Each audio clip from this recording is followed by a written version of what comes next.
Good morning, Conscious Creation with Cassandra, my journey. Hello from beautiful Porto, Portugal.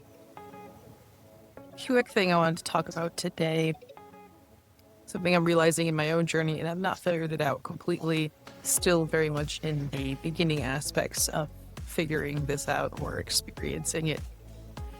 But before I get into that, I wanted to ask a question that some of you may know the answer to if you've been following along, which is, what is the answer to everything? Moment, think about that. What's the answer? The answer is love. Love everything, love anything. What that means also is bringing stuff closer to you as opposed to pushing it away. When we talk about letting go, that's also, what does letting go, let it go, it's very vague. As well as, what does loving yourself, loving others, what does that mean and entail? Until you experience it, that's when you're like, oh, I get it. So the reason I bring this up today is actually for the aspect of loving yourself and accepting yourself. So we all have inner critics in our heads. We all have analysts and professionals and perfectionists inside of our heads that tell us we're doing things wrong, we're making mistakes, we could have done things better in retrospect. All these comments, doing it wrong, or we're not happy, etc. So those inner critics exist, and what do we do with them? Well, an option is we can fear them and we can push them away, and every time they come up we get scared or anxious. Or we could choose to love them. They're a part of us. They're there for a reason. Often it's just to prevent us from harm. It's a protective measure or keep us safe. The biological aspect of keeping us safe. We'll get into that in another video. But our inner critic has the responsibility of keeping us safe and ensuring our longevity.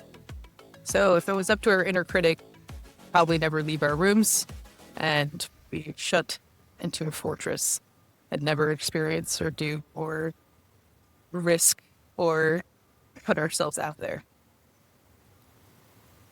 So the inner critic's always there. We could choose to push it away. We could choose to stuff it down. We could choose to ignore it. Or we could choose to love it.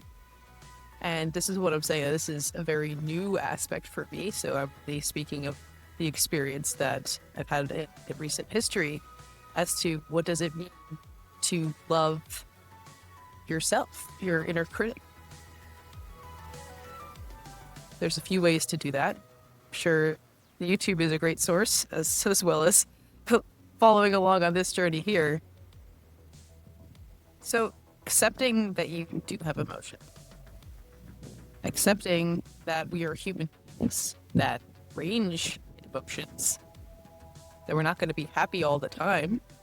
That we're not perfect. That we make mistakes and that's okay. And that kind of self-acceptance. Like, hey, it's okay. And really be okay with that. And not expect perfection from yourself. Bring yourself, all those negative thoughts, closer to you as opposed to pushing them away. Be like, oh, I hear you. As some may or may not know, my inner critic's name's Carl. Now come to learn to say, Carl, I hear you. Like, I'm listening. What is it that you want to tell me? Or, haha, oh, Carl, there you go again. Aren't you tired of this, Carl? Laughing it off playfully. But loving that part of yourself.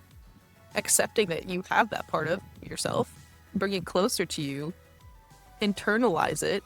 Not in a way that you're pushing it down, but like actually bring warmth to that area. Bring energy to that area. Accept it. Claim it as yours. And then there's kind of a peace that comes with that. It's, you don't stay in it. You don't dwell on it. You don't do what, you did push it down. It kind of makes you anxious. You kind of like live this torn life. Whereas if you learn to accept these things, it kind of settles. It's like, oh, you heard me out. All right, you're not concerned. Cool. And it kind of goes to bed and it rests.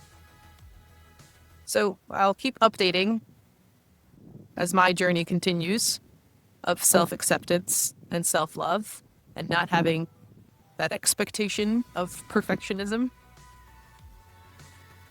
Instead, love the different emotions I have. Learn to come to peace with them by bringing them closer to me and claim them as mine. Be able to settle in who I am as a full, complete person, as opposed to expecting myself to be the happiest version of myself all the time. We're human beings. We will have emotions. The only time you can be perfectly happy when you're locked in your room and have only the influences and inputs that you choose, which is what our inner critic wants us to do. But that is not the point of life. The point of life is different for every single person, but we're all meant to do something here. And if we were to listen to our inner critic, we wouldn't do the things that we're meant to do because they are risky or scary or putting ourselves out there out of our comfort zone.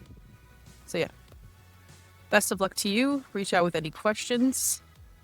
I'm here. And let's enjoy this journey together.